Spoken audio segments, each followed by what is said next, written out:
কি করছে রে? কি জানি।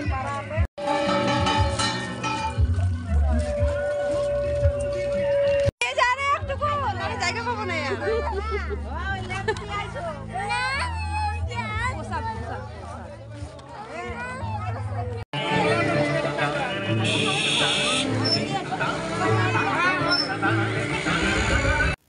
এখন সরস্বতী পুজো উপলক্ষে আমাদের পাড়ার মণ্ডপে শুরু হলো ডান্স প্রোগ্রাম। এই পাড়ারই দুটো ছোট্ট খুদে শুরু করলো নাচ, কিন্তু আমাদের কোনো স্টেজ করা হয়নি। ওরা পাড়ার মাঝখানে মণ্ডপের সামনে রাস্তার উপর শুরু করলো ডান্স করতে। এইরকম প্রত্যেক বছরই হয়। আর ওরা এখন নাচ করছে কমলা নৃত্য করে থমকিয়া থমকিয়া রে গানে। অরিজিনাল সাউন্ডটা দিতে পারলে খুব ভালো হতো, কিন্তু কি করব, দেওয়া তো যাবে না, তা তো তোমরা জানোই। কিন্তু তবুও ওদের নাচটা ছিল খুবই সুন্দর, আর ওরা সেজেও ছিল খুব ভালো।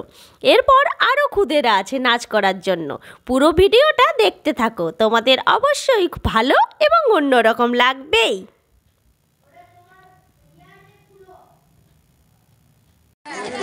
ছিল দেখি লেভেল ক্রসিং এটা ইয়ে হলো ডান্স করবে পূজা বড় গ্রিন সিগন্যাল হয়ে গেল। এখন ট্রেন যাচ্ছিল, ওই জন্য আটকে ছিল সব প্যাসেঞ্জার গুলো।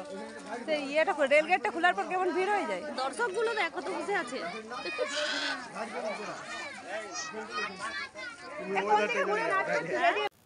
এরপর শুরু হলো আরও এক ছোট্ট খুদে ডান্সারের নাচ। ও আমাদের পাড়ারই এক ভাইজি, ওর নাম পূজা। পূজা এখন নাচ করছে কালো ভ্রমর গুনগুন গুন গানে। তাই ও নাচের পোশাকও বেছে নিয়েছে কালো রঙের, দেখতেও লাগছে খুব মিষ্টি।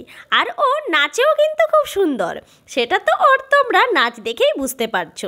তা বলে যে ও নাচ শেখে তা কিন্তু নয়, ও নিজের থেকেই নাচ শিখেছে, যা শিখেছে তাই উপস্থাপনা করছে। শুধু ও নয়, গ্রামের বেশিরভাগ ছেলেমেয়েরাই কিছু না শিখে নিজে থেকেই এত সুন্দরভাবে সব কিছু উপস্থাপনা করে, তা আর বলার কিছু নেই। না দেখলে কেউ বুঝতেই পারবে না।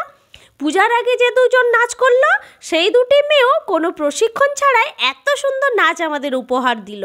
যদি আমি নাচের অরিজিনাল গানটা দিতাম, তাহলে আরও ভালোভাবে ওদের নাচটা উপভোগ করা যেত। এরপর শুরু হলো আমাদের ছোট্ট সোনা তোজোর নাচ। ও নাচ করছে ডাকছে আকাশ, ডাকছে বাতাস, ডাকছে মাটির সবুজ ঘাস গানে। ও যদিও সেই রকমভাবে নাচ জানে না, কিন্তু তবুও নাচ করছে খুবই সুন্দর। আর এই নাচটি ও শিখেছে স্কুলে। ও এত সুন্দরভাবে যে নাচ করবে সেটা সবার কল্পনাই বাইরে ছিল, কারণ তোজো এতটাই চঞ্চল যে ওর নাচটা যে কমপ্লিট করবে সেটা কেউ আশাই করেনি। তাই যখন তোজো নাচ করছিল তখন সবাই এক পলকে ওর দিকে চেয়েই ছিল।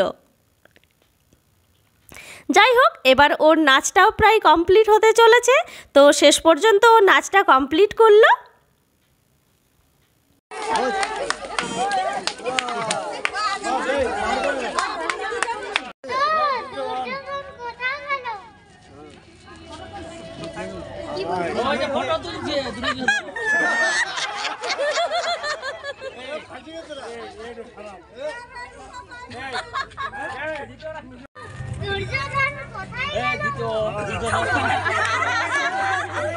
তোমরা উত্তর দাও।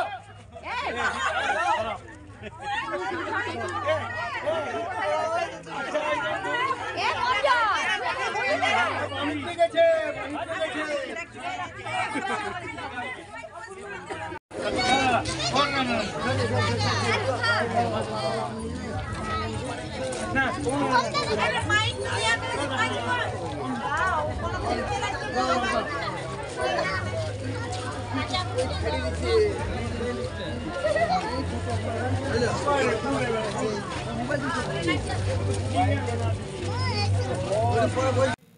এরপর নাচ করতে নামলো আরও এক মিষ্টি মেয়ে, নাম ওর খুশি।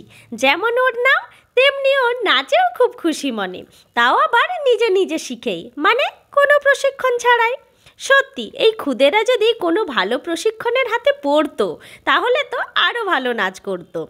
যাই হোক, ওদের এত সুন্দর নাচ দেখে সরস্বতী পুজোটা আরও জমে গেল। চারিদিকে দর্শকগণও রয়েছে প্রচুর, সবাই বসে বসে মন দিয়ে দেখছে। আর সাথে সাথে অন্য পাড়া থেকেও আসছে সবাই সরস্বতী পুজোর প্যান্ডেল দেখতে। এটা তো আমাদের পাড়ার সরস্বতী পুজোর প্যান্ডেলের থিম। এই রকম প্রত্যেক পাড়াতেই নানা রকম থিম করা হয় আমাদের গ্রামে। এমনকি একটা পাড়াতেই 2-3টে করে সরস্বতী পুজো হয়, আর গ্রামের সবাই সেটা দেখতে বের হয়। সেগুলো অবশ্যই তোমাদের দেখাবো পরের ব্লগগুলোতে। তার জন্য কিন্তু চোখ রাখতে হবে নেক্সট ব্লগে। তো চলো, আজকের মতো ব্লগটা এখানেই শেষ করলাম। সবাইকে টাটা।